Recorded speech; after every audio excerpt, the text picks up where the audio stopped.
تو اب دنیا پوچھتی ہے نا شیعہ کی کیا تعریف ہے؟ سنیں دنیا شیعہ کی تعریف. شیعہ اسے کہتے ہیں جو صرف اہل بیت سے دین لیتا ہے. اور غیر شیعہ کون ہے؟ جو سوائے اہل بیت کے. لکھا ہے بھائی، لکھا ہے لوگوں نے.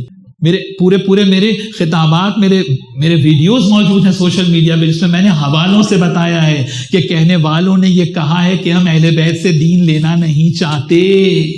اس کے شواہد موجود ہیں.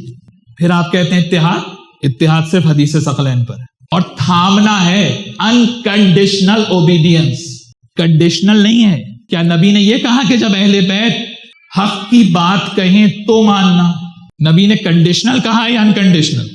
انکنڈیشنل کہا ہے نا. انی تارکوں فیکم الثقلین کتاب اللہ و اطرتی اہل بیتی ما ان تمسکتم بہما لن تضلوا بعدی ابدا. اگر تم میرے اہل بیت کو تھامو گے تو کبھی گمراہ نہیں ہوگے. اگر یہ گمراہی کی طرف لے گئے الزام کس پر آئے گا؟ اس کی عدالت خطرے میں ہے یا نہیں؟ اگر انہیں خود راستہ معلوم نہ ہو، نقل کفر نہ باشا، تو اس کی توحید خطرے میں ہے یا نہیں؟ آخرت میں سب چھوٹ جائیں گے کہ پروردگار تو نے ان کے پیچھے چلنے کو کہا تھا، انہیں تو خود راستہ معلوم نہیں تھا.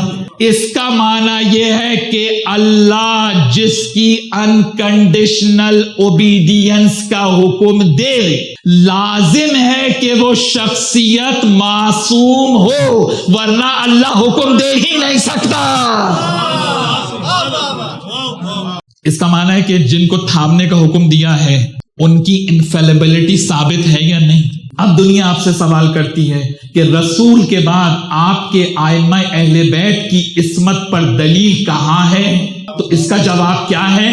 ہمارے ائمہ اہل بیت کی عصمت کی سب سے بڑی دلیل حدیث ثقلین ہے، جو شیعہ سنی دونوں کی متواتر ہے. دلیل عصمت کی ملی یا نہیں ملی؟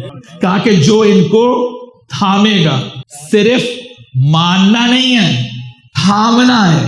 اطاعت وہ بھی انکنڈیشنل اوبیڈینس. اگر اطاعت مطلق کی تو گمراہی سے بچو گے، اور اگر اطاعت مطلق نہیں کی اہل بیت کی تو گمراہی سے بچنے کی ضمانت اللہ کے پاس نہیں ہے.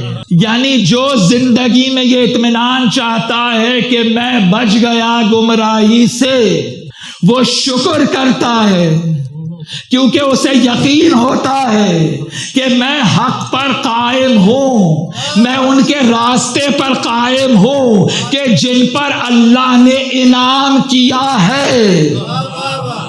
یہی سبب ہے کہ الحمد کے بعد آپ کیا کہتے ہیں؟ چاہت نہیں رکھتے، اس کا شکر ادا کرتے ہیں.